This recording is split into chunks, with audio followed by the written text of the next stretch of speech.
What's going on, guys? It's me, Kyle, the Spoiler Morin. We got a brand new episode, Jofo in the ring of the and I'm alone right now. I don't know where Jeremy Prophet is. I think it's International Push-Up Day, so he's a little bit occupied. So for now, you're getting Kyle, the Spoiler Morin, one-on-one with the Brooklyn Brawler. And now, as Frank Jofo would say, let's get into the action. My co-host he hit a little bit of traffic, so he's going to be a little late, but we'll get it going with just the two of us, and then he'll come in at some point. Your show, man. I watch all your podcasts. This is one of the best podcasts I've ever watched. That is a huge honor, and wow, that's amazing. Thank you so much for saying that. My name's Kyle, by the way. It's a pleasure to meet you. Pleasure to meet you. Pleasure to be on the podcast. Oh, well, thanks for coming. All right, you want to get this going, Bruno? And that's our producer waiting in the wings. He's our man behind the curtain, Bruno. Yo. Bruno, thank you for doing one this. One of my best friends, Bruno Lowell, Harvey Whippleman. Did you hear about what Rock did for him? Nope. No? Rock just gave him a brand new F-150 2020 because he bought Rock's first car when he was 16 years old for $40. Wow. That was Harvey Whippleman? That was Harvey Whippleman. Because I saw that video, but I didn't know it was Harvey Whippleman. That's amazing. Yeah, that's Harvey Whippleman. Yeah. And you're gonna have a big surprise because there's a lot of features coming up. Rock is really involved with him now. Wow, that's insane. It's such a small world. I'm telling you, and it's really a funny story. I know Rock since he's probably 9 years old. I mean, when he was going all the different territories, and they got evicted from Hawaii, and then when they came back, Bruno is Harvey Whippleman, but he doesn't like to be called Harvey Whippleman. He took him in, put him in his place, bought a car from a crack dealer, $40. They drive off. About 2 miles down the road, there's a crackhead sleeping in the back seat. They stop the car. They say, "Get the hell out! Get the hell out!" The guy's moaning and groaning about his blanket that's covering him up.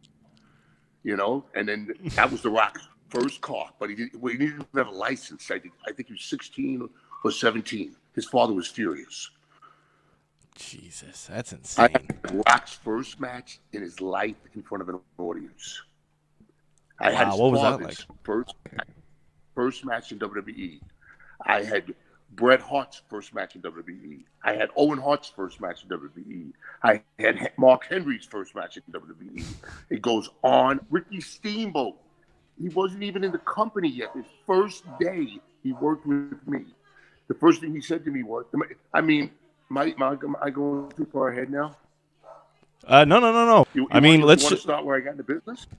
Yeah, let's start. I got to ask, actually, what I want to know, what I'm curious about is, what was it like growing up in Brooklyn in the 60s? Growing up in Brooklyn in the 60s, how old? You're a little bit too young. You don't remember Welcome Back, Kotter, do you? I'm 34, but I did watch a lot of Nick at Night when I was a kid, so I have seen a lot of the old shows. That was John Travolta's first TV appearance. He used the exteriors of my high school, the Utrecht High School. So what I do is I get a part-time job in a supermarket. The supermarket, I'm a assistant dairy person. The manager got fired because the safe was robbed. They gave everyone in the store a lie test.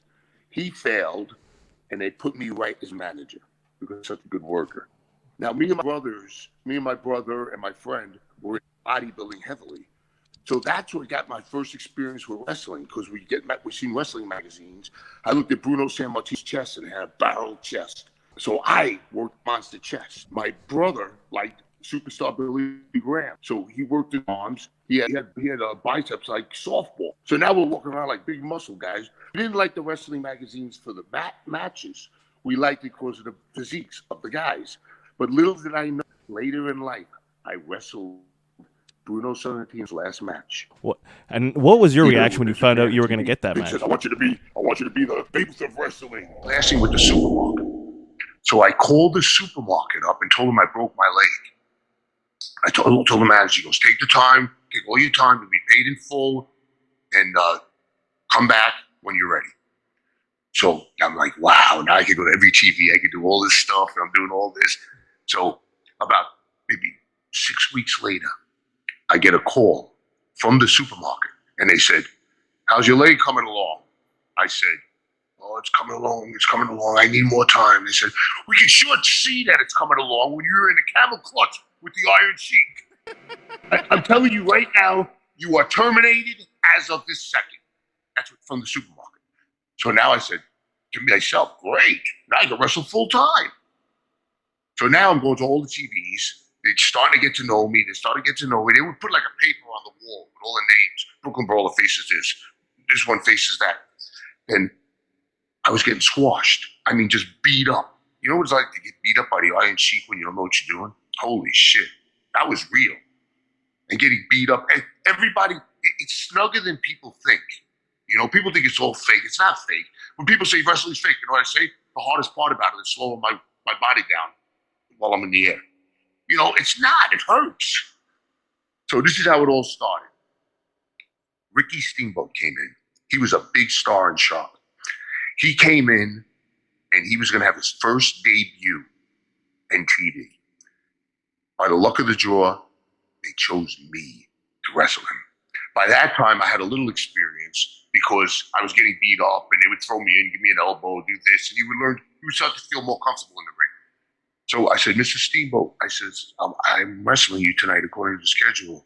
He goes, just want to tell you one thing. I don't beat up a dish rag. He says, I will not beat up a dish rag. He says, you're going to look strong in that ring. And I was like, holy shit, this is the first guy that's going to give me offense. So, if you ask Ricky this to this day, he will tell you this. And he did double leapfrogs.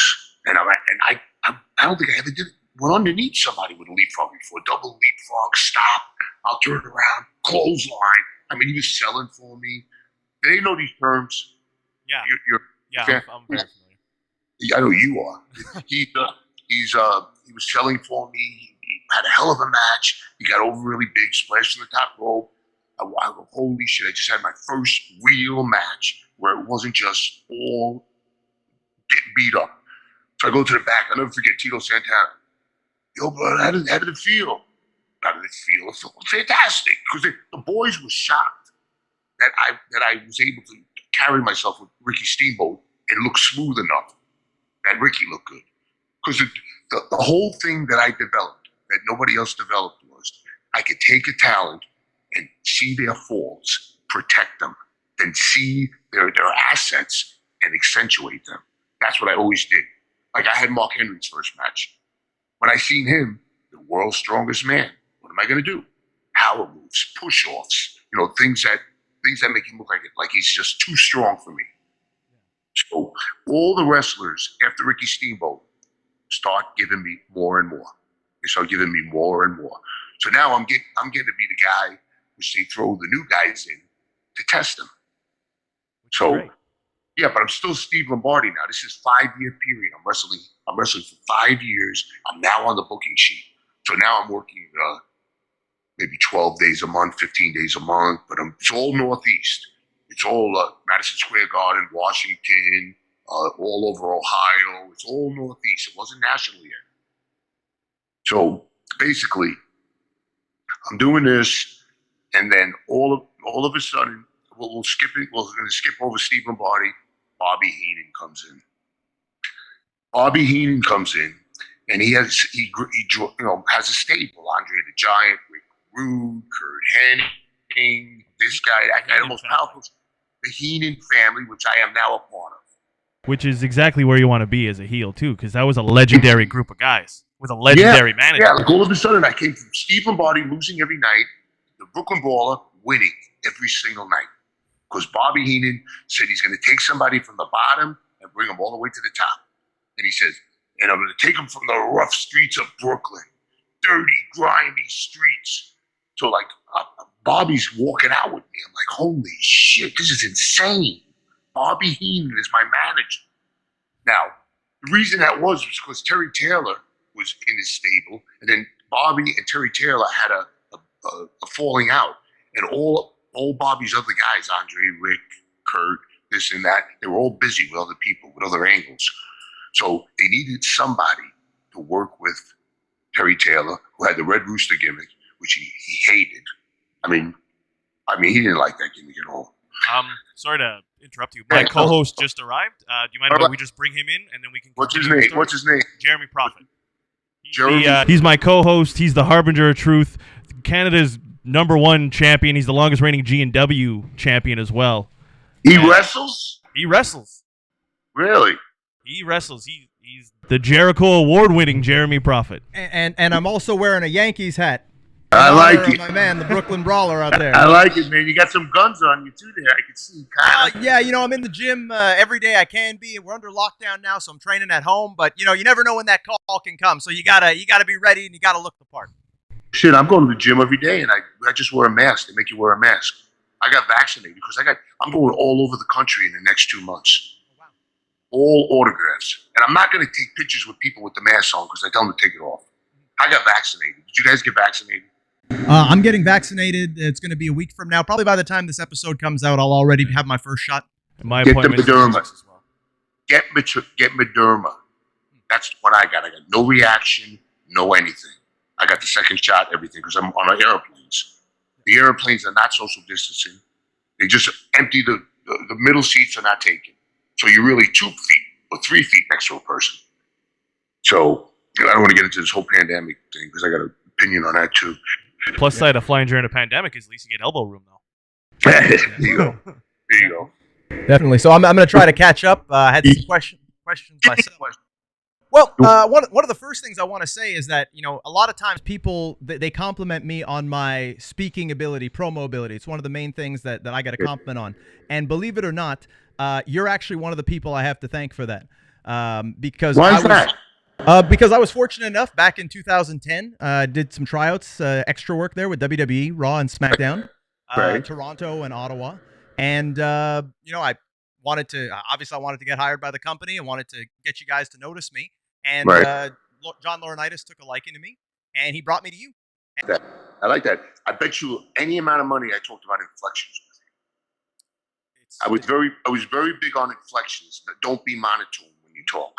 And the way you're talking right now, you're confident, you're clear, you got everything. Where you working now?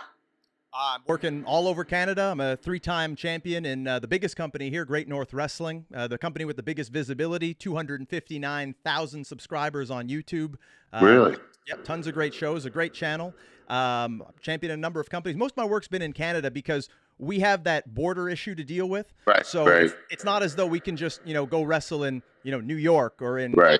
Chicago or wherever it is where there are big companies. We need a work visa and all those kinds of things. So most of my work throughout 15 years of doing this has been here in Canada from coast to coast, from Vancouver all the way out to St. John's.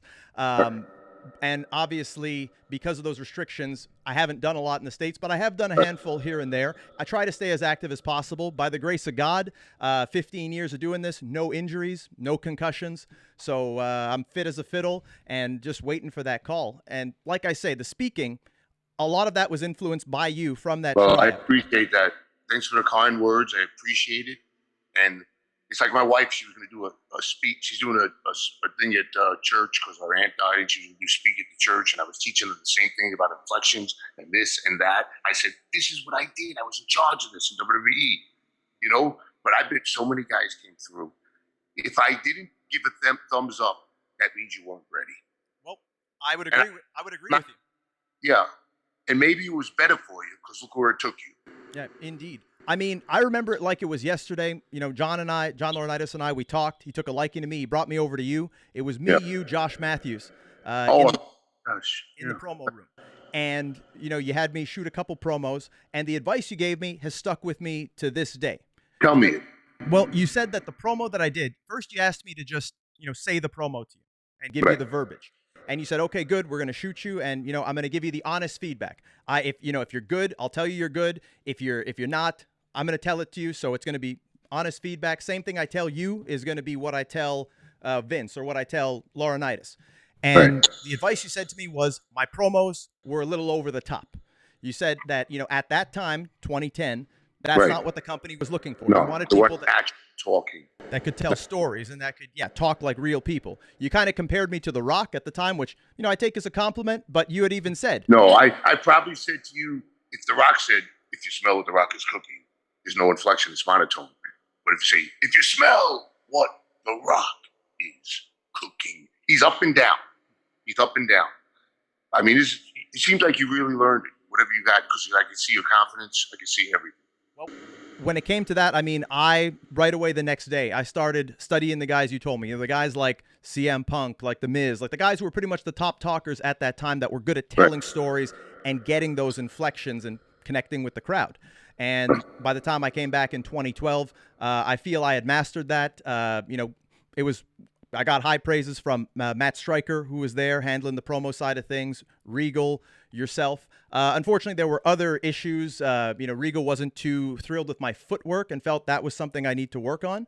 But in terms of the promo side, and I say it all the time, people tell me, your promos are good. I throw it back to you and that tryout with the advice that you gave me that stayed with me, taught me a life lesson.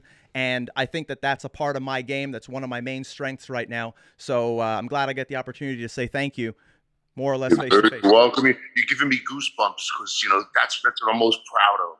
Building stars. I mean, could you imagine in 1996, in Corpus Christi, Texas, 20,000 people, I was chosen to give Dwayne Johnson his first match. I walk out, I'm a heel. I walk out, I get the biggest boos you could get because it's the first match and everything. Dwayne walks out. You could drop a pin. No one knows him. He had a good look, but not the look he has now. But he looked like a football player, like a jock. I thought he was going to do terrible. So what I did was I took him in the dressing room and he wrote down on a napkin. I told him all the high spots we're going to do this. But I told him, I work off the reaction of people.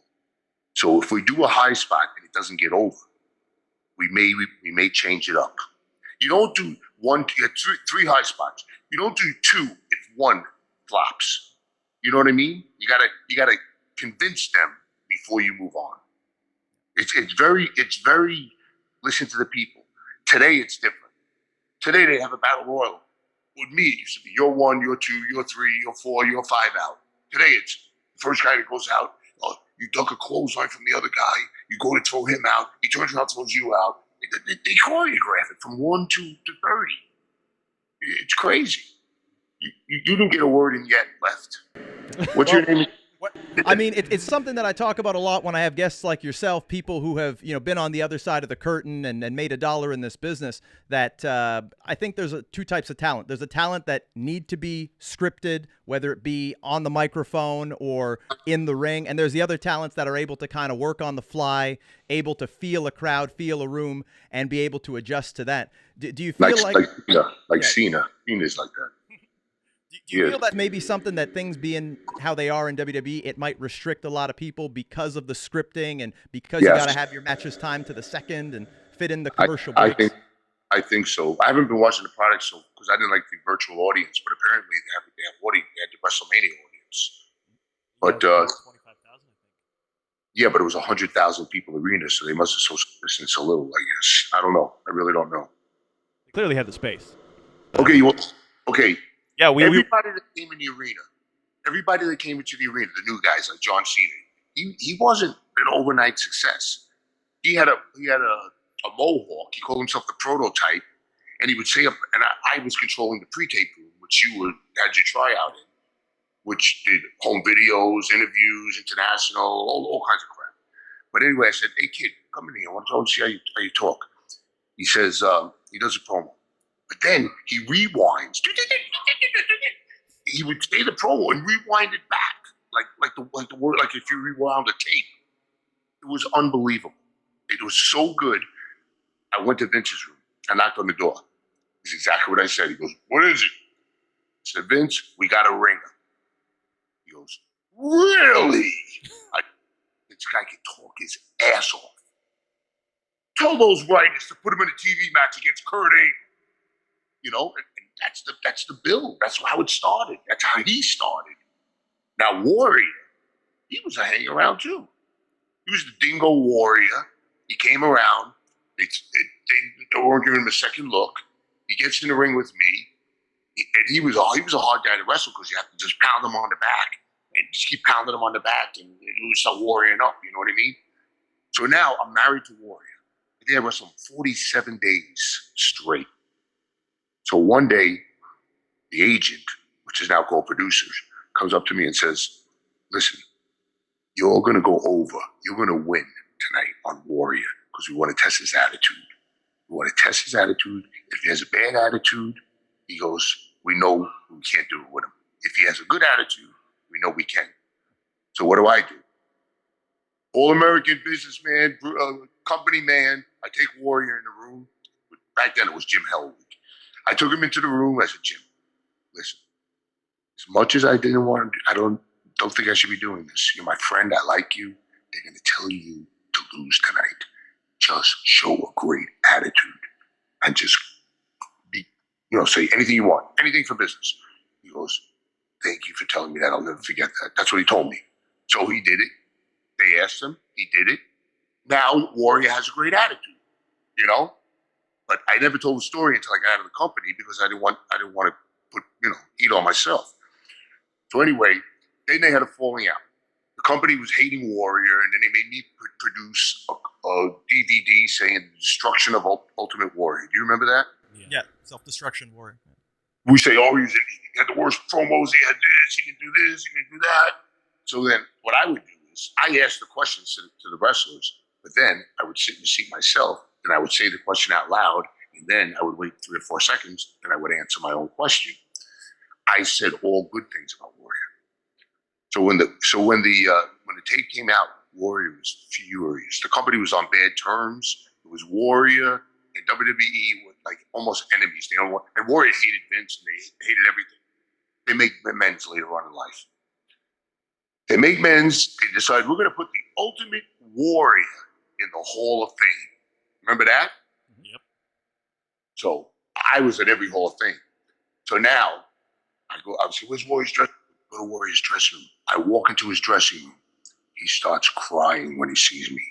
He started crying. I'm not saying bawling, but the tears were coming down his cheeks. He goes, I was just thinking about you. He goes, that's how he talked, tense like that. I was just thinking about you. He goes, when they made that bullshit, can I curse on this? Yep, absolutely. They made that bullshit fucking tape. Everybody talked bad about me, and you're the only one that talked good about me. And he goes, and you better be prepared to stand up tonight in the Hall of Fame because I'm going to tell the story about how you told me to have a good attitude about not losing. I said, no, Jim. I'm still in the company. If you do that, Vincent, everyone's going to turn around and say, we can't tell Lombardi anything. You know what I mean? Mr. Warrior's exact reply.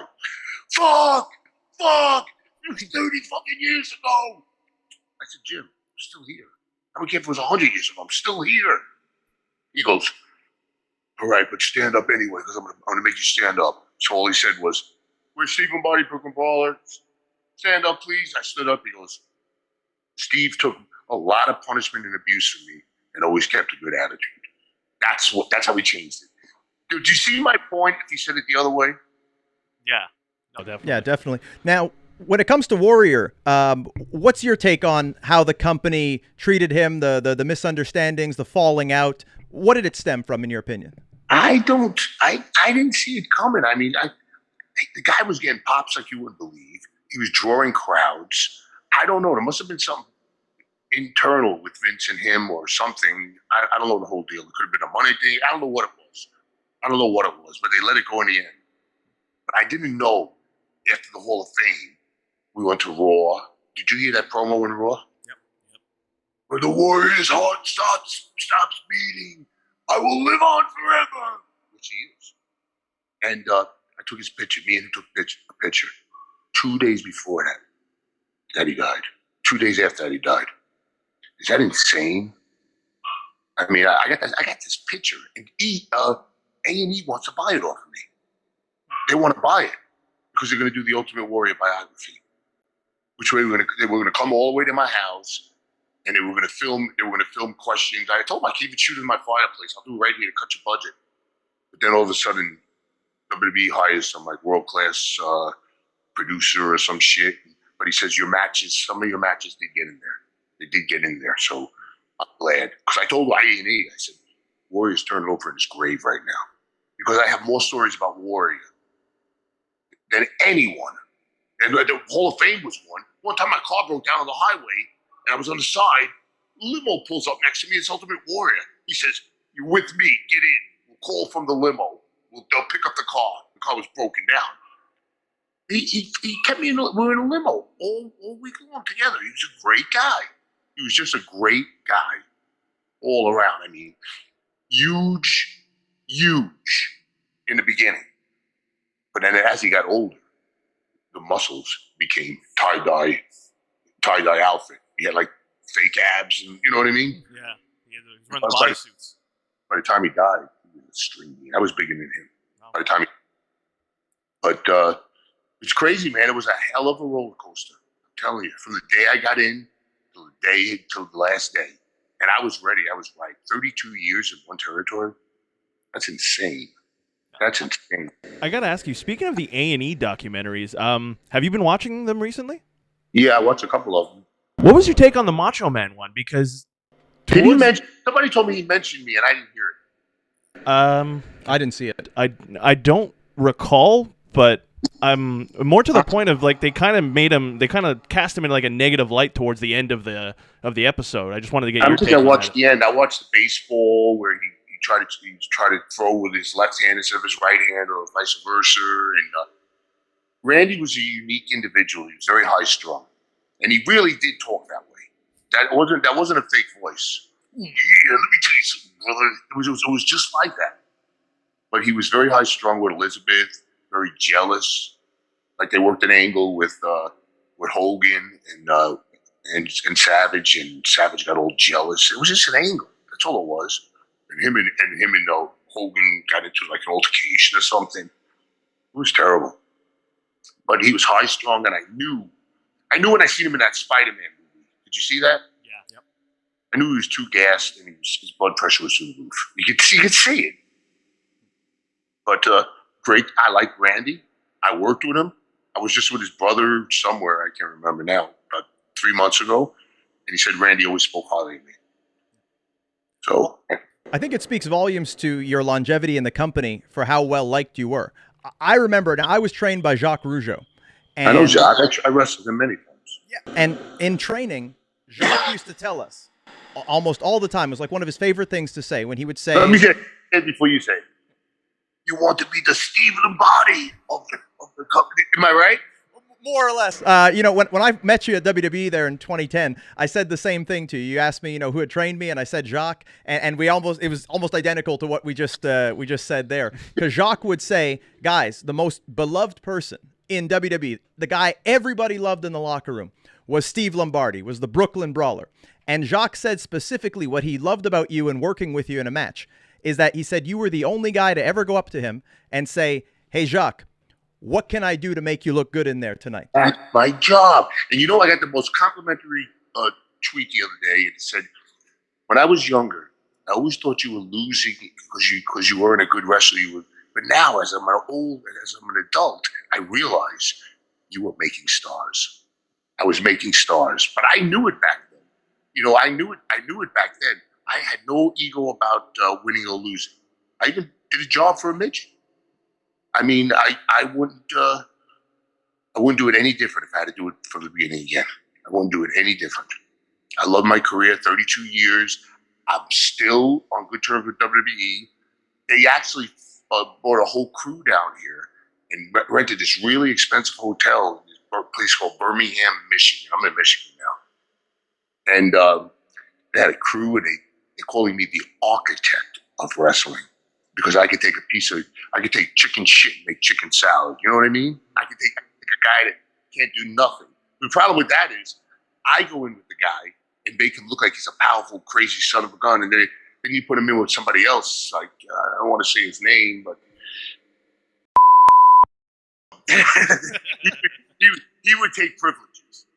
He would take privileges. He would want to get heat on the top guy. I want the top guy to look great. Getting heat's good, but eating him up ain't. Now he's gonna kill me for that one. Maybe we should take that one out. Whatever. That's all good. Kyle, why do you have all those video games all over the table? You want to know why I have these video games here? You see that shirt? You see Esports Central right there? That is the best video game bar in the city of Montreal. what is that, 1231 St. Catherine Street West. Let me tell you, you go there, you will have everything you need. You will have beers. You will have food. You will have great service. You will have every video game, console, game, fucking arcade thing imaginable. Check them out. Esports Central, 1231 St. Catherine Street West. One of the things when I was doing my research for this interview about you that caught my attention, now you grew up in Brooklyn, right? In New York. Now, knowing how old you are, knowing those years you're growing up, I mean, that was a rough neck of the woods. You know, what was your upbringing like, man? What kind of stuff did you see there in the rough New York at that time? Oh, God. My mom says, don't ever tell these stories on anything, my mother tells me, because we still live here. It was all Italian. Brooklyn was completely Italian. You could not buy a house unless you were Italian. Now, every neighbor knew every neighbor. All the stores were Italian stores. And now, if you go there now, it's all Chinese and Russian and all Chinese restaurants and even the supermarkets become Chinese supermarkets. But my mom's house is still worth $1 million. But it's connected. Like her kitchen walls, the neighbor's kitchen wall. It's 2 stories with a basement, $1 million. Could you believe this? I wouldn't pay $100,000 for it over here. I don't know how the prices are in Canada. I think they're pretty high up out there, aren't they? It depends where, really. Yeah. Here they are. In the city. Here, Toronto, God. Vancouver's through the roof. Yeah. Better off Lisbon. Brooklyn's through the roof. But all the stuff that's going on in New York now with all these riots and this and that, defunding the police, letting all these people out of jail and doing this, they might shut you down if you hear that. You better not hear that. Because you see what happened. You see the wrong thing, they shut you down. Well, you see, that's why the name of our show. I mean, you didn't tell him what Jofo. Well, he's a fan of the show, so I assumed he knew what it meant. The episodes. What's the actual? So it's Jofo in the ring, but Jofo stands for just our fucking opinion, which is why we don't censor ourselves at all. I apologize. I forgot to mention that at the top of the show. We just started talking right away and just went right into it. So, but yeah, that's the whole point of the show here is just get your opinion out there. Just talk. Yeah. Who cares? I always like to say at the start, it's kind of like that's our Miranda right here, as we tell them. That's the name of the show. So it's just an opinion. You're entitled to your opinion. We're entitled to our opinion. And let's put it all together and give the people a good, uncensored, fun time. There you go. But they don't listen to any of that stuff. You know what I mean? It's all double standard bullshit now. No, it's people watching it with a notebook, just writing down keywords. Yeah. Now they're going to say to my Twitter account suspended, shut. Yeah. How about my Twitter account? Is that positive or what? That's very positive. Yeah, you're doing well. I mean, for the Brooklyn Brawler, to talk religion and talk positivity and just have faith, things will get better. And people like this. People like it. I get messages from France. I'm so happy every time I read your tweet. You know. I mean, I don't got 1 million followers like Miz. Miz has got 2 million followers. I got 161,000. But still, those people are on. So, which one of you guys put up that reply to my tweet the other day because it came from your account? That was Frank Jofo. He's our other co-host. He actually, you and him have a little bit of a connection because he was running a wrestling school in well, not a wrestling school, but a wrestling federation out of high school, and he was calling himself the Villamard Brawler. Really? Yeah, so he's a very big fan of yours, and I think you made his life when you liked his tweet, followed him, and retweeted us. Well, he's the one he was in contact with to set up the show. It's just he works. He works on a boat, so he can't. Yeah, he called me. He called me from the boat. Yeah. So because I was telling him, I said because I called the phone company. I said if you talk to me on the phone right now, it would be a fortune. It would. It would be a fortune on your end and on my end. But anyway, this is free. But Frank, I told that to Frank, and then I get a phone call from a boat. Where was that boat? In another country? It goes all over, probably in Detroit. The States. Around Michigan, Grand Oh, Rapids. Yeah. Then it would be local. Yeah, because then he DM'd me, and then he says, "Oh, I was the same. I'm Frank. I'm the one that texted you." You know, and we didn't really talk physically, but he texted me, and you know. It was okay, and then I started watching this, and I said, "Oh shit, this fucking thing is good." It's good because you keep it flowing. It's a wrestling match. The way you ask the questions keeps the flow of the interview. It's just like a promo. It really is. And, one of the things that I think is really awesome about this is I've known Frank for many years, as have the rest of the crew here, the man to my right and our producer behind the scenes.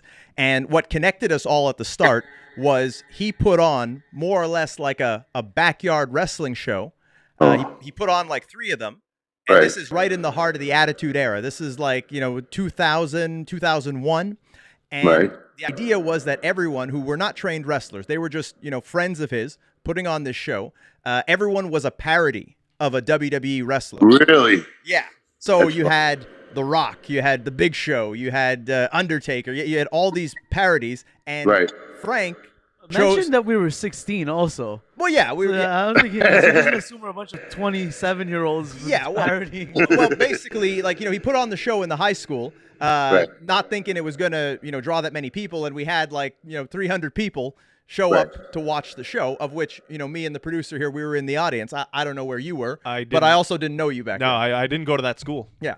So he chose to not be Stone Cold or The Rock or anyone. He chose to be the Brawler. Why? Why not? One of his favorite wrestlers. This is one of the biggest moments for the podcast for him, and he can't be here. But you are one of his favorite wrestlers of all time. Yeah. That's our producer. Okay. But Frank's not there now. No, Frank's on the boat. He called us when we found out we were going to be interviewing you, and he was losing his mind. So. Really? Yes. Oh yeah. He may be your biggest fan. Yeah. Really? I got to do something for him then. Send him a video. I'm sure he'd appreciate it. I'll do anything. Yeah, I would do that. I'm with Cameo. I'm with Celebrity Videos. I got a T-shirt store with pro wrestling tees. I had a wrestling school and I had a wrestling company here in Michigan, but I closed the school. I took my name off the school and because I didn't want people to get that COVID shit on my name, So I got out of that. I saved my money. I don't need to work. So the whole thing is the insurance, If I work to deal with somebody else, or I'm getting full Blue Cross Blue Shield, everything free now. I'm not going to reveal that yet, but life is good. I haven't taken a mortgage in 25 years. I bought my wife a brand new Camaro cash with a personal check. I bought a $238,000 condo with a personal check. I just sold my other big house for, well, it's different money in Canada. Is our dollar weak or strong in Canada? It's probably weak. Very strong. Even now with the way things are going now? Oh, yeah. We're 79 cents to your dollar. Really? Yeah. Really? But anyway, everything I did was cash. I struggled in the beginning. Not struggle, but I paid off my first home. And I used that money to buy the second home. Then I'm in a monster home, 4,000 square feet, 4 bathrooms, granite floors, and 2 kitchens, 2 living rooms, 3 jacuzzis, 2 fireplaces, me and my wife. I'm like, what the hell? But when I was younger, all my nieces and nephews, they'd come over for Christmas and this and that. And then I told my wife, we don't need this no more. I sold it on Christmas Eve. Could you believe that? And the guy gave me more money than I asked because he didn't want to lose it. Well, it was home. No, because it was marble bathrooms. I put a lot of money into it. It was brand new, the house. But then I got this guy who was a contractor who recognized me in it's called Home Depot here. You got that there? Yep. Oh, yeah. He was in there and he recognized me. He was freaking out. So he goes, oh, you book a bill, you book a bill. I go, what do you do? He goes, anything with wood. So I cut him a deal. I said, I wanted to redo my entire basement because the upstairs, the 2 floors were perfect, ready, brand new. I said, I want the basement done like it's Donald Trump's basement. Oh, I said it again. Like it's his basement. And so he made a deal with me. I made a deal with him. Everything you do, I'll give you 500 cash. So he put a whole white tile floor down, beautiful, laddered and everything, $500. Where do you get that done for $500? He put a drop ceiling, $500. He drywalled everything, $500. So I'm getting like $100,000 basement for like 20 grand. It's insane. Yeah. The basement sold the house. So now I got a little older. I don't want to shovel snow no more. I don't want to cut the grass. I bought a condo, and we just pay a maintenance, and they do everything. it's nice to look out your window and see like 6 lawnmowers going. You know, it's like you feel like a rich guy. You know what I mean? Like, look at this.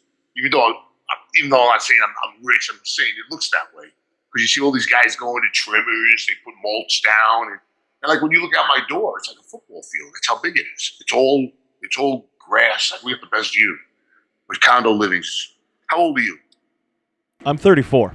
I'm 35. 35. You couldn't remember? I just wanted to know how old he was. How old are you? I was going to see if he was going to lie. You won't say. Oh, 35. I said. Yeah. He's 35. I'm 34. He's 35. I'm 35. Oh, okay. Okay. Well, when I was your age, I was on the road 17 days a month. I was making $240,000 a year. I was constantly, and then Hulk Hogan comes in. Vince, I can't go nowhere. I want Lombardi to be with me everywhere. Now I'm traveling with Hulk Hogan. Hulk Hogan for like a year and a half. The guy gets me like on a huge guarantee. And always telling me shit like, it's so big, brother, that they won't believe it if they meet you. And I'm doing all the driving. He's going, what do we got, bicycle wheels under here? Well, he's making me speed. We got stopped like 3 times a week. But because Hulk Hogan was in the car, we never got a ticket. Because the cops would just go, oh my God, Hulk Hogan, just sign this. I don't care about the speeding. Don't worry about nothing. I mean, it was like that back then. I don't think it would be like that now. Because he was on the front cover of Sports Illustrated, the most recognizable person in sports entertainment. But he made a lot of money. I tell you this, no pop ever in my life. Yeah, I'm counting Stone Cold, I'm counting Undertaker, I'm counting everybody. It was like Hogan in his prime. In his prime in the beginning. Because I was always in the ring when he came out. So I was with Kamala. I was Kim Chi too. You knew that? Yeah. Kim Chi. So I was wrestling as Brooklyn Brawler, and then a main event, Kim Chi against Hulk Hogan, because Kamala was always in the main events. So it was crazy, and Kamala would get so mad at me. He'd go, Kim Chi, you see that sweat marks under your arms. They know it's you, because they see sweat marks. I can't sweat. I'm like, you couldn't sweat. And then, we go, ooga, ooga, ooga, ooga, ooga. So you walk up to me, and you go, I done forgot my spots.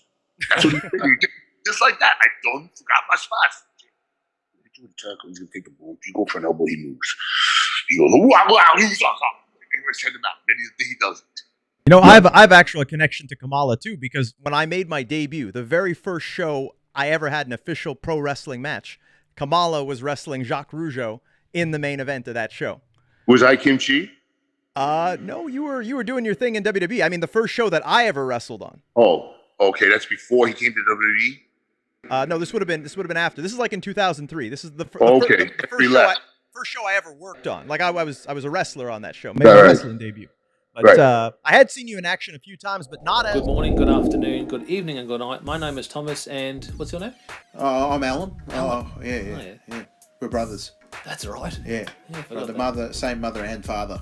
Your room was. Oh, we shared the room. Shared a room. We shared the room. Thought I knew your face. Yeah, we go way back, mate. Yeah. We should do a podcast then. We have. We do a podcast. We do a podcast. What's it called? The Brocast. Yeah, that was planned. Yeah.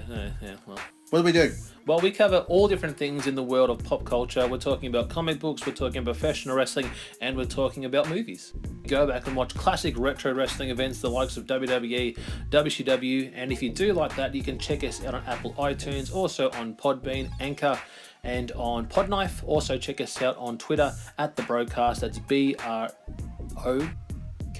Nearly stuffed up the ending. No, it's all right. Good on you. Yeah. Instagram also at The Brocast Podcast. Remember, we don't spell it with a C. We spell it with a K. Salute, mate. Take it easy. A few times, but not as the Brawler. I think I saw you a couple of times when you were Doink. Some of the later appearances you did, and I think there was also one with Kamala. I don't know if they. Again, I'm a little foggy on it, but I know they brought in Kamala to do a thing with Umaga at one point. Right. And I don't know if they used you as Kim Chi on that one, but Kamala always had to handle it. If it wasn't me, it was Friday, but it had to be me. I would think it would be. It was 2003. No, it was later than that. Kamala, this would have been like 2006, 2007. I'm thinking. I don't know that. Umaga. I remember Umaga working with him, so I must have been there. But it's funny. funny you said Doink, because I was Doink too. No, this is how it came about. Matt Bourne, for some reason, I don't know if he got in trouble or he got sick or whatever it is, he went home. He couldn't work no more. So I get a phone call at my house. It's Vince. Steve, Vince McMahon. I said, how you doing, Vince? What do you need? Ha ha, I know I can count on you. That's exactly how the conversation goes. He goes, I need you to fight at Calgary. And I need you to wrestle Bret Hart for the main event for the WWF World Heavyweight Championship. I said, that's no problem. I wrestled Bret 50 times already. He goes, as Doink. I went, holy shit. I said, Vince, I don't mind the wrestling. I don't mind the traveling. I don't mind the call. I just don't know how to do the paint job. He goes, I knew you were going to say that. What we'll do is we're going to fly you from your house to Cleveland. Matt Bourne's wife's going to meet you in baggage claim. She's going to give you the suit. Then you're going to jump on a plane. You're going to come to Stanford, where Jill, the makeup girl, is going to teach you how to do the paint job, give you all the stuff, all the paint you need and everything you need, a diagram to look at. And then we're going to fly you to Calgary. You're going to paint up in the dressing room. And then you're going to wrestle Bret Hart for the World Championship. And Doink was the hottest heel in the territory then. So I went from, I'm the Brooklyn Brawler. I mean, what a swing that is, huh? And I love Doink as a heel. I wish they would have kept him as a heel because I always thought like this creepy clown was a great bad guy. Yeah, Matt Bourne did it the best. He did it the best because he was like a natural. And the funny thing about Matt Bourne was after the matches, you would see him at the gas station. He'd still have the paint on. He would take a shower. He'd just keep it. And half of it would be peeled off from the match. I mean, come on. This is crazy. It's kind of weird. Which is what you want to see when you're late night pumping your gas. You see some creepy fucking clown just pumping his gas as well. And I assume he would mess with people too if they saw him in the Doink outfit outside of a ring, right? He would obviously screw with the fans. I don't know. He wasn't a mean-spirited guy. He was, I don't know. It was kind of weird. We called him Krusty the Clown because you remember Krusty on what's that show? Simpsons. Yeah.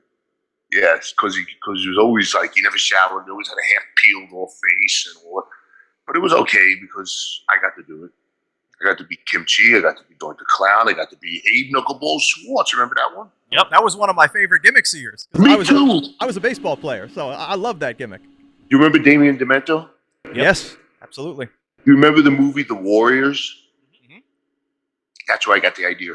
Because one of the games had the baseball face on. The Baseball Furies. Yeah, very good. So Damien was a great artist. So I gave him a napkin. I says, draw a face as a baseball. So he does it. And it looks pretty cool. Just a face with the seams and all that. So here goes the knock on the door again. Vince, can I talk to you for a minute? This time I go, when I close the door. I put the napkin right on his desk. He takes his glasses. He puts it to the tip of his nose. He looks at it. He's like, and he always did that, put it to the tip of his nose. He looks at it. He goes, interesting. I'll give it some thought. Then I said the magic words. It's never been done ever before. Then I got this again. Really? Just like that. Because it wasn't done before. He's going to be the first one to do it. So then he started making me do vignettes. And he would have me on a baseball field. And the ball would come at me. You'd just see me. And I would hit the ball really hard like a big shot. And go wide with the camera. It's a little league team. And Shane McMahon was producing it all. So we're showing vignettes for like 6-7 weeks. I get on TV. I'm working. One day Vince goes, I think we're going to do away with it because we have too much paint in the territory. We have Goldust, we have Doink, and now we have Abe Knuckleball Schwartz. I mean, I thought it was being cool. I said, we'll get rid of Doink. Yeah, I did say that to him. He just laughs.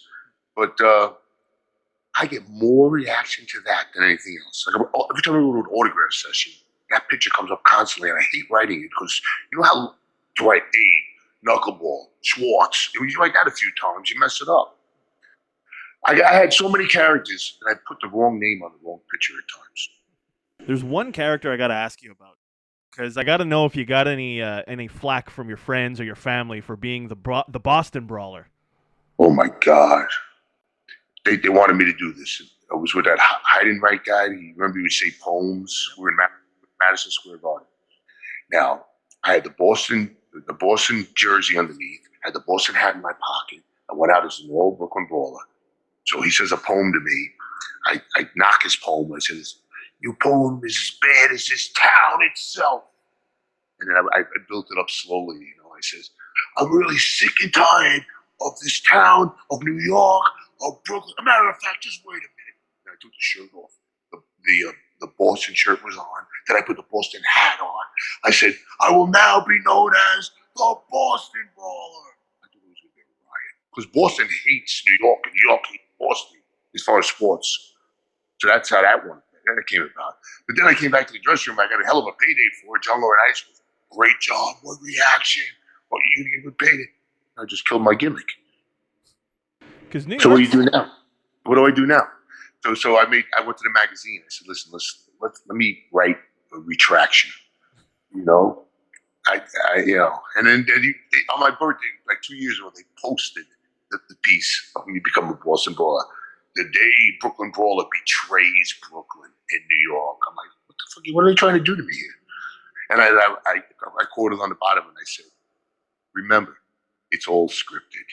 That's what I put on the bottom because I don't want to. I didn't want to lose my Brooklyn audience. But I think you were great in those sporadic appearances that you did throughout the 2000s. I wanted to know about when you faced Triple H. Okay. How that came about. You see, I always tell people it's like the movie Rocky. They make Clubber Lang, was that his name? The guy he fought. In the third one. No! What was the first one? Apollo Creed is the first one. Apollo Creed. They didn't want Apollo Creed to wrestle a champion. They get the underdog.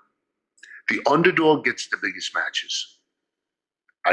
Look at this. I beat Warrior. I beat Triple H. I won a battle royal in Madison Square Garden. I wrestled in the main event against Shawn Michaels with China and China on the outside of the ring and Hunter.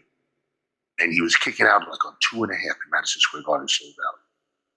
I'll never forget that because Vince said Shamrock was supposed to win the battle royal, and the battle royal, Shamrock got hurt. He hurt his sternum. So the agents go in there and they go, "Shamrock can't wrestle. He can't wrestle. He cannot win the battle royal." I'm in the room with him. He looks at me. He goes, "Put the Brooklyn Brawler over. He's local." Beginning, he advertised. The winner of the battle royal wrestles the world champion in the next Garden show. And I come out. I tell the agents. They go, "You'll never get that match in a million years. You'll never get it. You'll never." So I walk into Vince's room. I was notorious for the knock and the walk in. And I say, "Vince, I had no idea," which I did. "I had no idea that you advertised the winner of the battle royal wrestles in a world championship match next Garden show." He looks at me again and he goes, "You got your match." I mean, with that kind of voice. So then the Garden's running 2 months after that. So in between that is the Montreal Screwjob. So now I'm supposed to wrestle Brett in the main event in Madison Square Garden, which he was on board and everything. Now after the Montreal Screwjob, Sean's the champion. So Sean is not the Sean of today. Today he's religious, he's kind, he's this. Then he was cocky and very arrogant. He'll tell you too he was. So I was afraid to even say it to him. I told him, let's squash the idea. So I'm sitting at the bar with Skolin. Sean comes into the bar. He goes, "Hey Sean, you know you're wrestling this Garden show? This guy right here." I said, "I'm dead now. Now I'm dead." So he looks at me, he goes, "Oh my God, can you leapfrog? Can you super kick? Can you do this? Can you do that?" I said, "I'll do anything you want." And he did it. And he did. He made me look like $1 million. And it was the first day of DX. So Hunter was there. So it was like, he leapfrogs me. I turn around. I punch him in the face. He takes a bump. I punch him in the face again. He takes a bump. Hunter comes up to the apron. I punch him in the face. And then China comes in. He made me look like Superman. My whole family's in the audience. There's 20,000 people. And it was one of the greatest matches. It wasn't televised, but recordings have come out with it. I cannot, I'm amazed at the way I was moving with Sean. I was faster, I was quicker. I mean, because you know what it's like when you throw a guy to the turnbuckle? You do that thing you do, and he lays on the top, and you kick him in the stomach like 2 or 3 times. Then he gives himself a ball shot. Then I take the ropes, and I strangle the ropes. Then he bumps out, and he comes in, and I clothesline him. I'm like, holy shit. This is like a main event. It is a main event. When Undertaker walked in the dressing room, and he seen me on the top of the sheet, and he seen him underneath me, this is exactly what he said. What's this bullshit? It's just like, I'm on top, and he's underneath me now. But I had a hell of a career. I had a hell of a career. Hell of a career. Another one of your later matches. I know you did one there. I think you were Doink for the match with Heath Slater. Oh yeah, they brought me back because Heath was wrestling all the legends. And I told the agents, I said, if he's going to beat anybody, let him beat Doink, because he was losing to every legend. Yeah. But I had a good little match with Heath. I love Heath. He's a good guy too. But yeah, I remember that exact day. It's like yesterday. And I think the thing about wrestling is you could be the youngest one in the dressing room. You blink your eyes, you're the oldest one in the dressing room. You know, I was lucky I could transition into the backstage area because I did 17 years straight, full time wrestling for WWE. Then 15 years, I was in charge of the interview room and they call it pre-tape room at the time. So, and then when I was in there, that's when all my big matches came out because I was out of sight for a while. Then they would bring me out. They'd say, Wrestling Rock tonight again in the Garden. Because Mankind was the GM, and he goes, you're going to have to earn your way to the top again. You're going to start with your very first match. And then I come out. And then Rock come. I don't know if you've seen that match. That's all over. It's over. But Rock, he sold for me. Then he gave me the rock bottom. And that was it. So I wrestled Rock in Madison Square Garden. I wrestled Shawn Michaels in the main event in Madison Square Garden. I beat Triple H. Triple H at his own game. But I like to say that. But they still let you go on. There's no more network. They sold it to Peacock. You know that, right? Yeah. We still have it here in Canada, though. You have the network in Canada? Yeah. It's only in the States that it's Peacock. Internationally, it's still pretty much the same. Oh, I didn't know that. So you could see that match if you look it up. It'll be on the network. They did not get rid of it. You know what I mean? If you say Brooklyn Brawler beats Triple H, oh, it'll come right up. It was funny because I never did got blood before, and when after I beat him, he pounded me, beat the shit out of me, threw me outside. Stephanie comes in, she drops the thing in my hand, and then that was my first one. And you know what I'm talking about. I don't want to say the exact words, but that was my first sign of blood in the wrestling business. And then Triple H came out and he started punching me in the head real hard, and then he looked at me and goes, good, because I was bleeding like a son of a bitch. But it's funny how I wrestled with Hogan, and when Hogan was wrestling Kamala, he cut me through the mask. He cut the mask and cut my head. I mean, because he says, let me do it. I'm like, holy shit. That kind of gives it away, doesn't it? You slice a mask. But I'm telling you, Hogan, I mean, he was fun to travel with. He was great. We had a ball, but he would tell me, go to the Cadillac dealer and tell him you're a big-time wrestler. You're the biggest, baddest Cadillac. I'm a young kid now, making decent money, and I'm buying Cadillacs now. He's telling me all this shit, and I'm listening to him because I'm saying he's a top guy. You know, he's giving me good advice. Got to tell him about a little thing called taxes. At the end of the year, I get a bill for like $50,000. I'm like, holy shit, that only happened 1 year. You know, oh my God, I was so stupid. But now, when you were traveling with Hogan, were you also going to the gym with him? Yeah, I was going to the gym with him. I was staying at his house. And when he was married to his first wife, he had like a condo in Connecticut by the office. I stood there, and yeah, but he always wanted me to speed. He always wanted me to. He was intense. I mean, the way he talked. brother gets so big they won't believe it if they beat you. I mean, that loud. I mean, it's incredible. And I'm listening to him. I'm saying, I got to get huge. I got to get huge. And I look like a real piece of shit when I lose, when I'm big, you know? Did you get bigger? Yeah. Working out with him, I got a lot bigger. Now, I got to ask you, because I know you've traveled with a bunch of different legends. So I got to, what was it like traveling with Andre the Giant?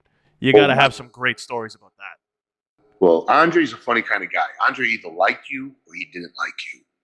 So there was like a 2-week span where he asked me to drive him to the TVs. We were doing TVs in Poughkeepsie and Reading. And I was picking him up at the Ramada Hotel in Manhattan, downtown Manhattan. So I pick him up. He goes, boss, where you grow up? I said, Brooklyn. He goes, your family's still there? I said, my mom lives there still. My sister lives downstairs. He goes, bring me. That's what he said. And so I called my mother for like a payphone or something because I don't think we even had cell phones back then. But I said, I'm bringing a wrestler by the house. She goes, who? I said, it's just somebody just started. You won't even know him. That's what I said. So I pulled my car to my mother's front door. She's in like a second story window. She sees me get out of the driver's seat. And then she don't know it's Andre yet. She opens the door. Andre gets out. All I hear is, oh my God. He was like bigger than life, that guy. He was 7'4", like 5'30", 5'40". I mean, he couldn't even turn doorknobs in a hotel. And we had rotary phones back then. He had to use a pencil. He was a big son of a gun. He really was. He liked me. A lot of people he didn't like. He didn't like the practical jokers. You know, I'll never forget, I was wrestling Eddie Gilbert. Remember him? Yep. So Eddie Gilbert calls a leapfrog spot. So I was still a little bit green. And I was like, do I leapfrog you or does he leapfrog me? So when he throws me in, we both leapfrog. We look like a bunch of idiots, you know. So he gets mad at the end of the match. You know, he beats me. We go to the dressing room. He starts screaming, "You fucked up. You did this. You did that." Right in front of Andre. Holy shit! And then I just took it. I made a mistake, and I take my mistake. You know, this and that. Following day, we're in the next town. We're all in the dressing room, like 20 guys. Knock on the door. It's fucking Eddie Gilbert's birthday. There's a big cake. This girl hands me this cake, says, can I see Eddie? I said, I'll give it to him. I walked up to Eddie, and I put the cake right in his face. I said, yesterday. And then he gets up to fight. Andre goes, boss, sit down. You deserve. Fucking Eddie sat down real quick. I'm telling you, he doesn't like bullies. He doesn't like practical joke. He didn't like practical jokers. He's just, but he would get on the airplane, and he was always in first class. He would open up the bin, and if there was bags there, he would take them out. He would leave them in the middle of the aisle, and he'd put his bags, close it, and sit down. So now you got bags in the aisle. People can't go through. This is getting on. Flight attendant walks up to Andre. Excuse me, sir. He would look straight ahead. He wouldn't react. He wouldn't even speak to her. I mean, it was very hard. Nobody was going to mess with him either, the way he looked. He was a monster. He was like, you think Big Show was big. Andre was bigger. And then if another giant came in, when John Studd came in, Andre didn't like it. So Andre was like leaning on him and trying to make him look bad and bullying him and trying to he's the only giant. He doesn't want other giants. So it was interesting. It really was. And I'm just sitting back saying, I'll do whatever they tell me to do. And everybody else was staying back. I'm not doing the job. I got to stay strong. I never thought that way. I never did. I always said, oh, here's the story. Razor Ramon. We're sitting on the boxes in the back. All new talents walking in, like 5 or 6 new talent that they're going to try to groom. And all the guys are all paranoid. All the top guys think they're going to take their slot. You know what I mean? They're going to be knocked down because these guys have moved up. And this is how Razor tells the story. Brooklyn Brawler. He turned to me and said, I'm not worried. It's just small guys to put over. That's what the Razor would tell you that story today, too. But it's true. I always looked at it that way. Bring all the guys you want. And I know that, we talked about it a bit before about how in this day and age, there's certain things you can't say. People are they're gonna complain on social media. They're gonna want to cancel you, and I don't really worry about that. But do you feel that kind of has an effect on heat in wrestling? Being that you were someone that always got your heat, you think it's different now with? They haven't talked about that because I think wrestling is classified as entertainment. So if you're gonna get mad at that, get mad at movies too. You know what I mean? You can't. They never attacked that. Not yet. But stuff like the things that they're picking on, like, come on, Dr. Seuss and this, and I get sick when I hear this shit. It's crazy. It's crazy. Well, even now with certain things, people looking at stuff in the past of wrestling, that we all understand that it was heat, and that's the way it is. And just like you said, in movies, you see all kinds of things. People need to understand that that's entertainment. Right. But now we're getting into this censorship era where you can't do anything on television without having to fall under scrutiny. I think that. Do you feel that's changed the business a bit? I don't know if it changed the business so much as it changed everybody in the world. Everybody in the, if we get into this discussion, we're gonna have to edit the whole thing out because have you ever seen it like this before in your life? Never. It's insane. It's totally insane. And New York's really bad. New York's, all the businesses, all the big buildings are closed. There's no people in there. Like my brothers both work in Manhattan now. They're working from home because of the pandemic. Now all the businesses, they're going to move to to a different place. They're going to go to Mexico. They're going to go to Canada. You know what I mean? Because of the taxes. Anybody over 400,000 is going to be taxed. That's every owner of the business. And you think he's going to swallow it, or is he going to fire his employees? Are we saying the wrong? People are moving to Texas too because of the taxes. Yeah, my sister-in-law just moved to Texas, and my nephew just moved to Texas. We're actually the most taxed in all of Canada here in Quebec. Yeah, you got like GST, PST, LSD, everything you got. Yeah. QST, STD, everything. No, but you got like socialized medicine there, don't you? We do. We have a universal health care. Yeah. Yeah, but Rick Martel, when he needed a fake hip, he called me up. He says, I got to come to the States and pay out of my pocket because with the socialized medicine in Canada, they said you can't get it fixed unless the other hip goes. If that makes sense. It's possible. It's a two-tiered system. So, you have private, just like you guys have, and then we have, the universal, the socialized healthcare. So, yeah, there are certain rules and regulations that apply to that, and obviously a much longer wait time. There's times you go in for something, you're not getting treated for, 10, maybe 12 hours, depending on what it is. You got to practically lie down on the floor and play dead for them to, bump you to the front of the line. So, yeah, there are ups and downs to it, but pretty much everyone is supposed to be covered, and you do have the private option, too, if you really want to, get the service ASAP. It's a weird system, though, because the last time I was in the hospital, I went to the waiting room, and I'm sitting there. I'm sitting there for about 8 hours, and all I had was just like the shooting pain. I thought it was appendicitis. I was a little worried. And then this woman comes in and sits next to me. I'm about 2 hours in. She sits next to me. She's bleeding from the head with a napkin on it. So we're sitting there for a good 8 hours. Finally, they call me. I stop, and I'm like, I feel like the woman who's losing blood beside me should go first. Like, oh, no, she was after you. You just come now. I was just like, wow, a great system we got here, right? And you're willing to do that, but they won't do it. Yeah. Wild. I know. It's crazy, man. It's crazy. But you're still young. You could still become a star. A big star. Oh, we're pushing him. We're pushing this guy. I thought he was talking about you. I'm talking about you. How tall are you? I'm 5'10" and a half on my bare feet. So put me in a good pair of boots, I could probably pass for 6. But I'm about 6'1", depending on what convenience store I'm leaving. He's actually a professional comedian, and I think he could be a very big Are you star really? too. I am. Wow, that's pretty cool. We got a little mix of everything here, but yeah, no, I have high ambitions and high aspirations when it comes to professional wrestling.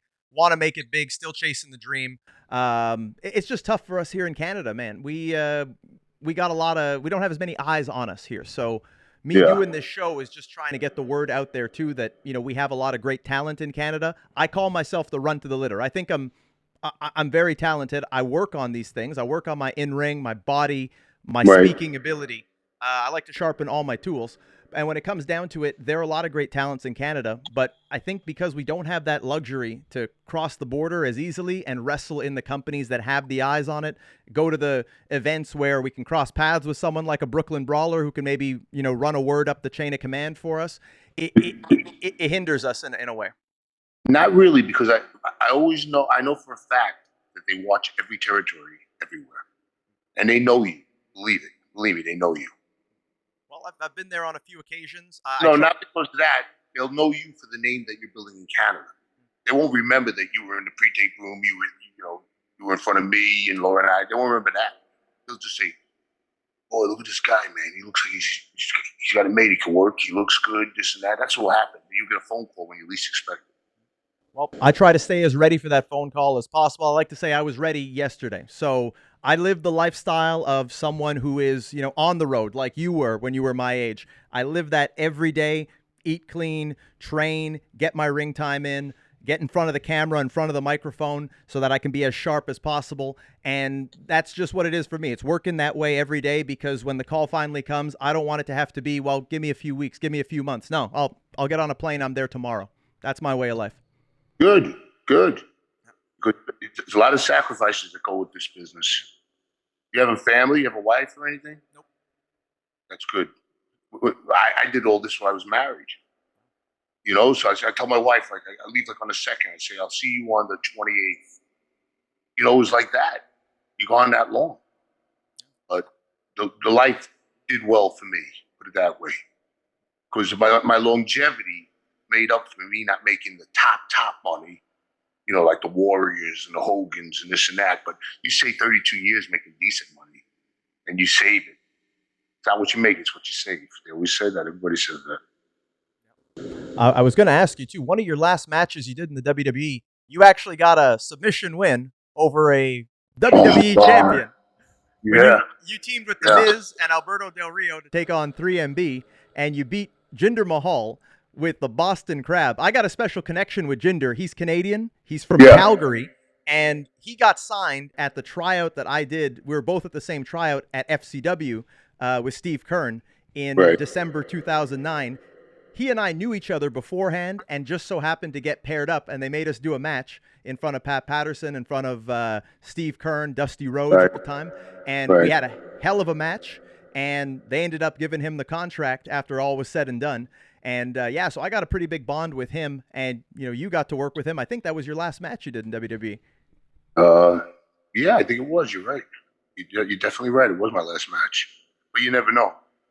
I could get the call any day too, but I don't want to go in the ring no more because I've been out for a year. I'm out of the ring for 1 year now. So when you worked with those guys there with Slater, Mahal, Drew McIntyre, those guys have gone on to great things. Did you know that these were guys that had the tools to be able to beat them? No. They were all fired.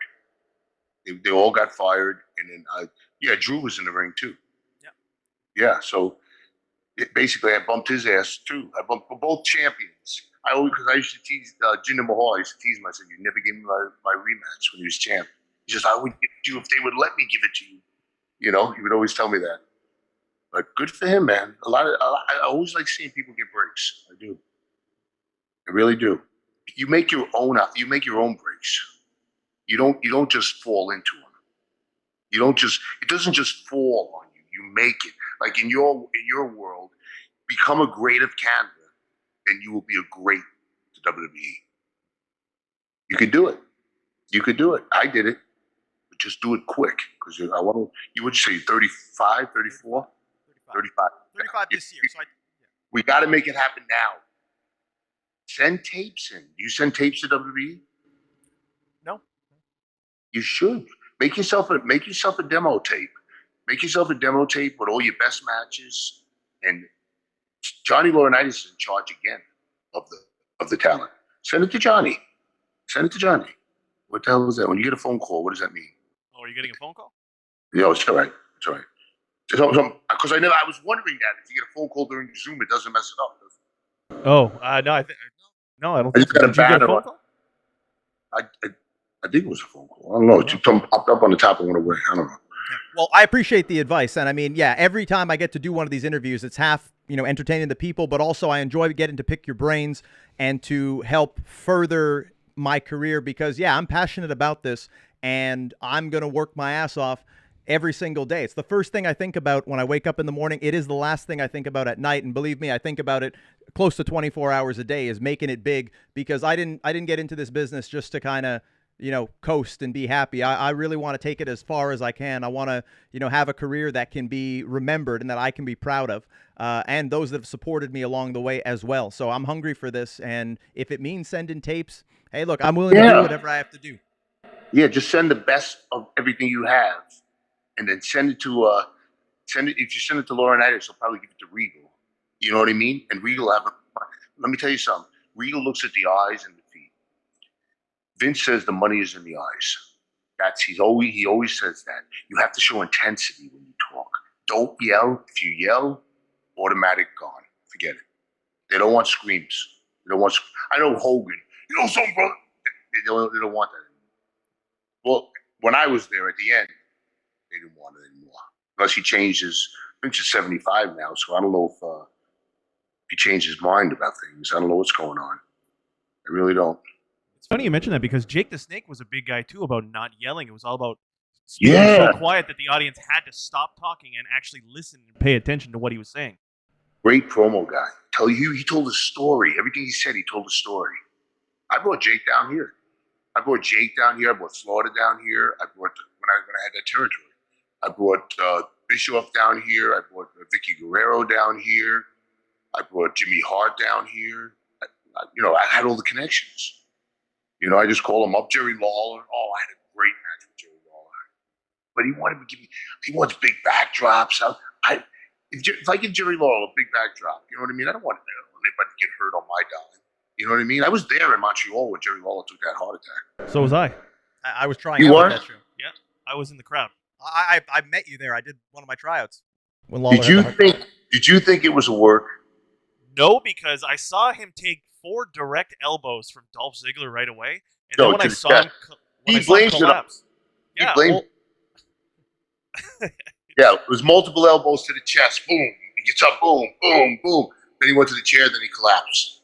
And then if the doctor was not next to him, if that happened in his hotel, he would have been dead. He was clinically dead. Yeah. I mean, they pumped him like 9 times or 7 times, something like that. And then he stood in the hospital for weeks and weeks because I went to visit him at that hospital in Montreal. Are you guys in Montreal now? Yeah. Yep. Born and raised. They still have what's that restaurant there? Schwartz? Oh, yeah, still going. Best smoked meat in the city. Is that Giovanni still there on St. Catherine? Da Giovanni? Yeah, I think so. The Italian place, spaghetti place. Yes, it's still there. Da Giovanni. Yeah, I used to eat there because at the beginning, you want to save money. You get the spaghetti at Giovanni's. And then we wrestled at, what was the name of the building there? It was the Forum, and then there was the Bell Center, or the Molson Center. Yeah, I think we went to the Forum. I think we went to the Forum, didn't we? Yeah. So one thing we have with our guests is, do you have any good Montreal stories from when you wrestled here? Yeah, I got a bad Montreal story. I wrestled in Coco Beware, and I'm getting heat on his leg. I say, slam me off the top. He goes to pick me, when you slam a guy off the top, he drops me on the head.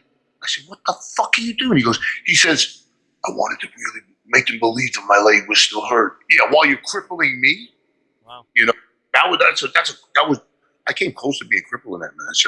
I came close to being crippled in the match with Shawn Michaels in the Madison Square Garden because Chyna jumped in at the end and she wanted to give me like a Frankenstein, a Hana Karana, whatever the hell you call it, and she spiked my head like a pile driver. You see that? If you see that, everybody goes, oof. Even Davey Boy Smith sent it to me. He's like the best. He's funny. When he sees a funny clip, he always sends it to me. But I tell you, it's crazy, man. I ask me something else. I don't care. I'm not pushing. You running that shit? No, I'm not. I'm letting you talk because I know you got stories. But there's one story that I do want to hear. It's a story about you and Piper going into a biker bar. Oh my God! Where'd you hear that? In my book? I saw it online. There was I think you did an article. I'll send it to Bruno. We can post it after. But yeah, there was a story about you and Roddy Piper going into a biker bar, which okay, I'm traveling with Roddy.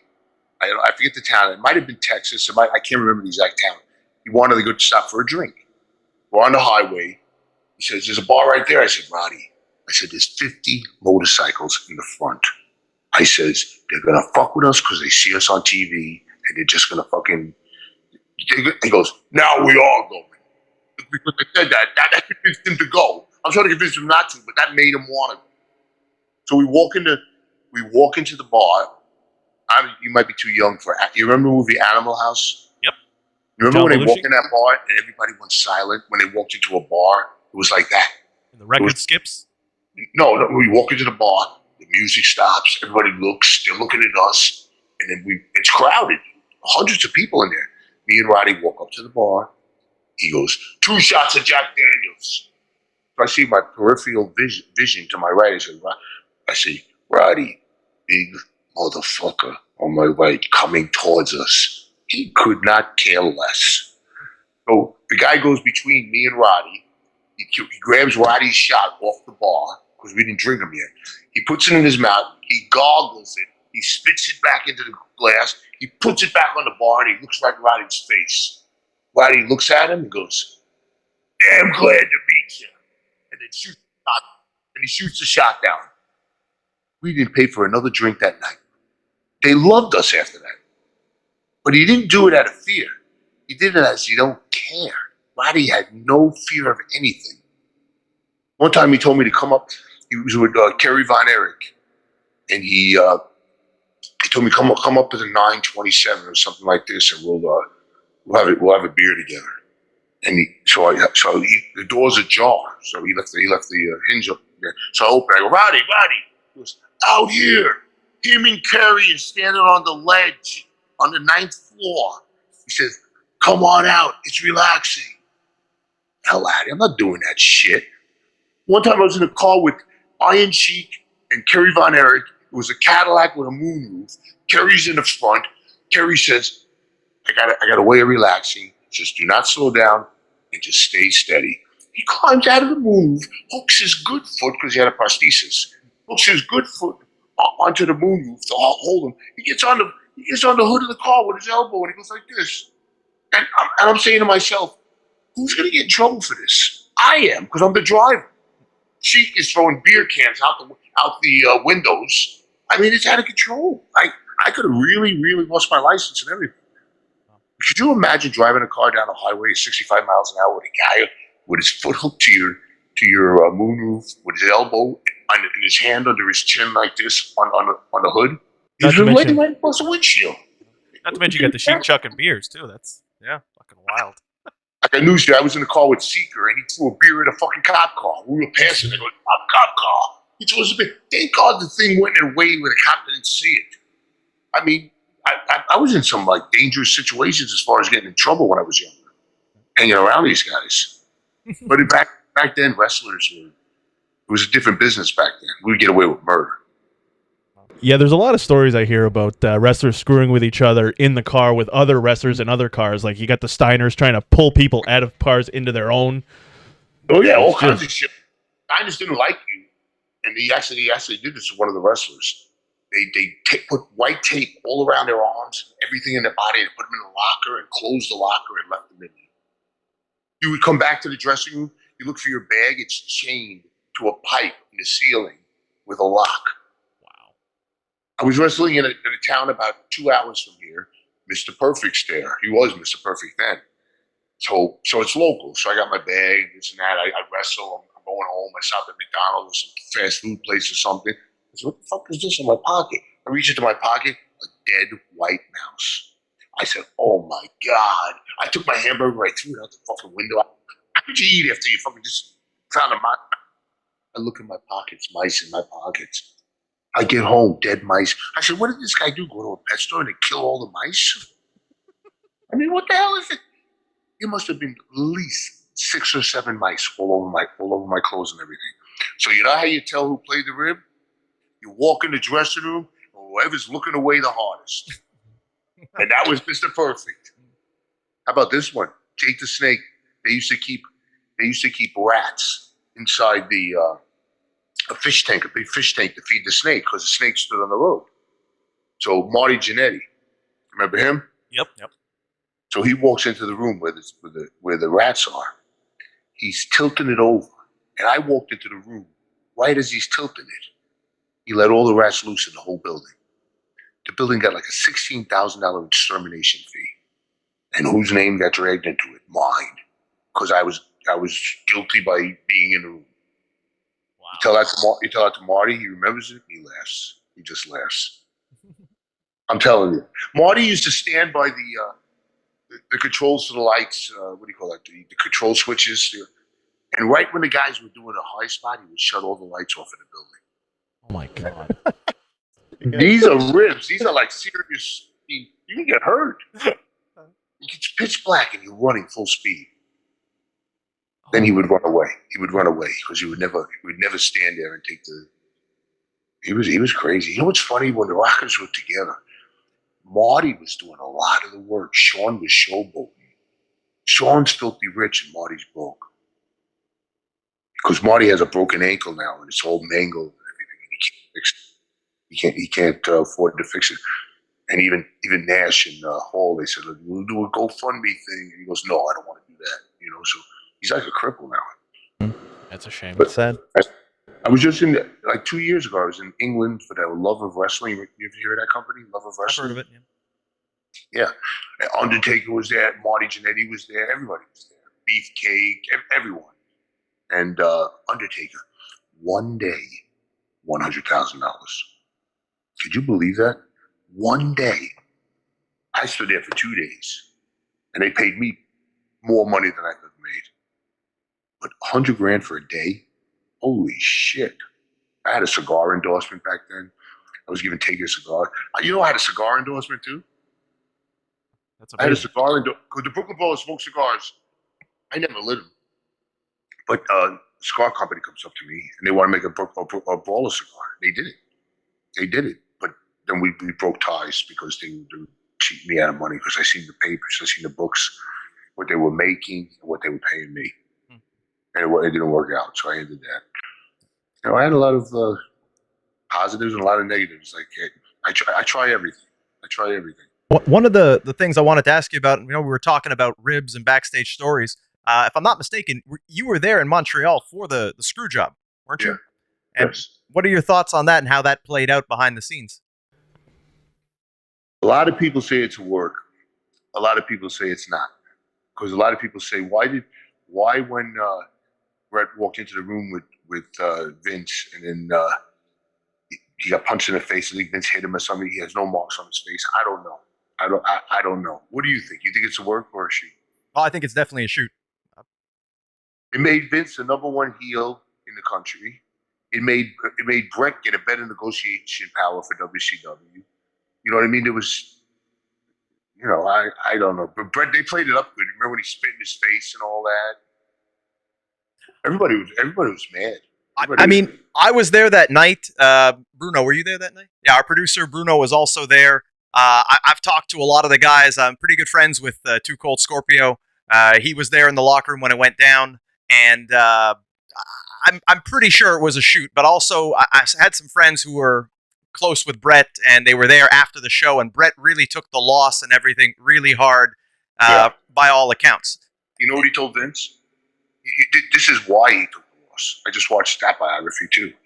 Brett says, I'll drop the belt to you, Sean, in my hometown. Sean goes, I wouldn't do the same for you.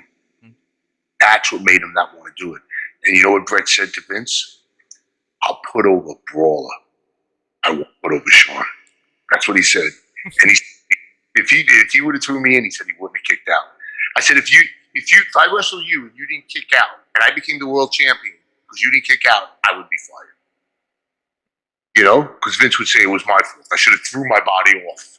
You know, but Brett, you got to look at those biographies. See, Peacock is great because it's all free. You know, like WrestleMania is free, everything's free, but the network you're still paying for it, right? Yeah, we are. Yeah. So damn shame.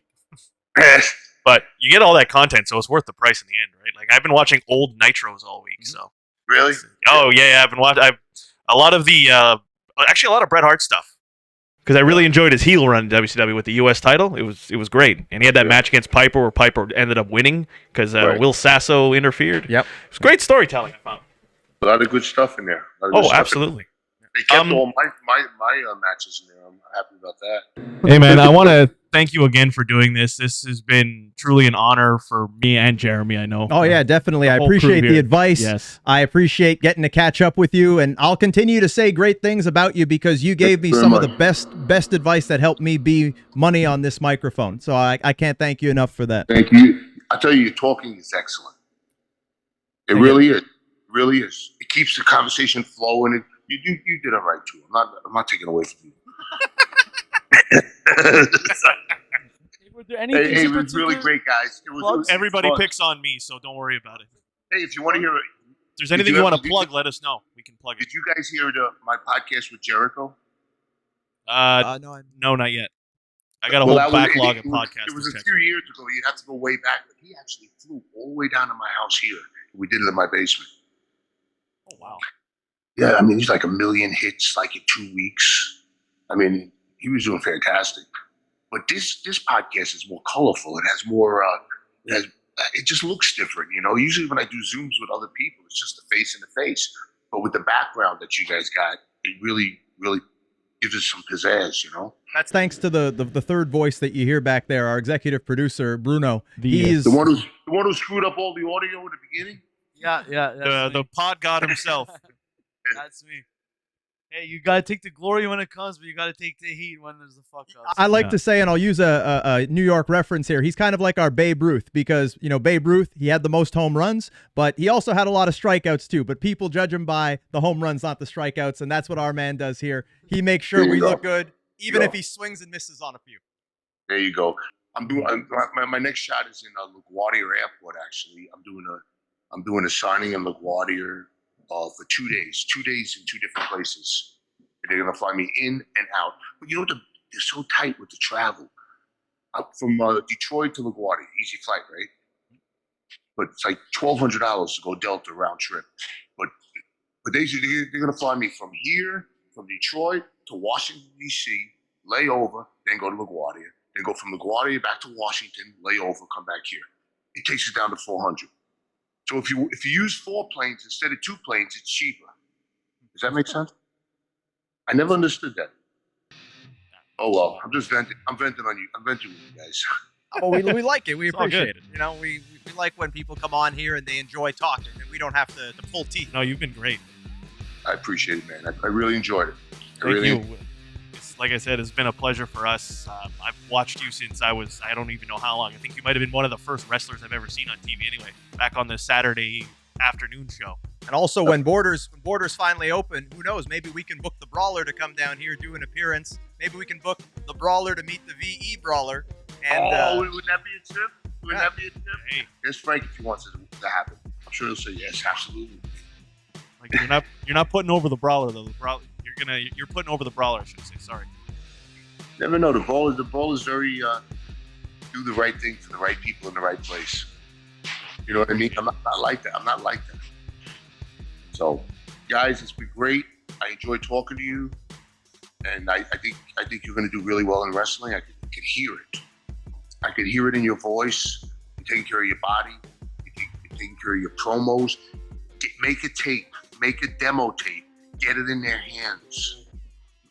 I appreciate the advice, and believe me, it's not falling on deaf ears. And I very much appreciate someone of your level to take the time to talk to a little guy from Montreal here, just trying to live his dream.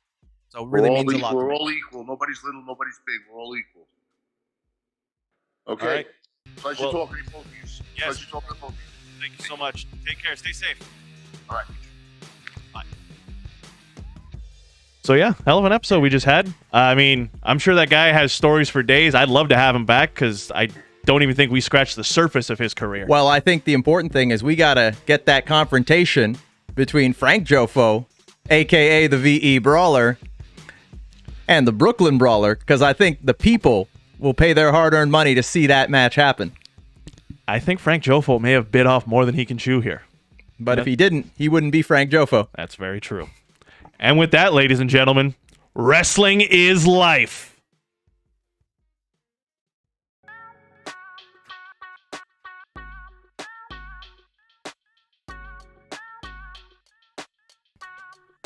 Jeremy, we just talked with the Brooklyn Brawler. Legend.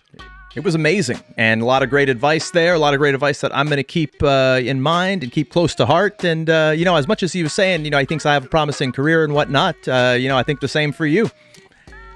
I just got to figure out how to, deal with those lines at the post office and get here on time and not be delayed. But with that said, from the hands of victory, we snatch defeat. Or maybe we say that the other way around. I don't know. But what do you got? Good news. Oh, you got stuff? I like surprise. Well, look, I didn't wait in that line at the post office for an hour for nothing. We got this package from our good friends, Squared Circle Apparel. Gonna have to change your name from the Harbinger of Truth to the Harbinger of Gifts. Yeah, or the Harbinger of Shill, depending on how you want to look at it. But hey, you got to pay the bills around here, and this is such a nice fit. I think there's one for me. There's one for you. So we got a medium and a triple XL then. We got right here. Let's look at this bad boy. This is mine. Ooh. A nice men's small, so you can look nice and jacked like the Harbinger of Truth. Yep. And this is we got yours right here. This is okay. Maybe we might have to cut this. I think the shirt's too small. I think they sent the wrong shirt. Oh, I just won't put it on. It's a double XL. I think it's way too small for you. So, I mean, see, the thing is about these shirts is that I like them because it's tight around the chest but loose around the gut. So it implies that I'm actually stronger than I look. Yeah. Because when the gyms open up, I'm just going to go do chest and hope my pecs hang out further. Oh no, I'm gonna drag you to the gym and I'm gonna make you suffer. So instead of looking like a beluga whale, you can look like a great black shark. Look at that, guys! Squared Circle Apparel. You want to dress like a champion? You want to dress like Jeremy Prophet? Squared Circle Apparel. Head over there. Jofo, save 10%. Use code Jofo at the end. Yeah. Or don't use it and pay more money. But why would you want to do that? Come on now. Squared Circle Apparel, guys. Get in it. Get on. Let's go.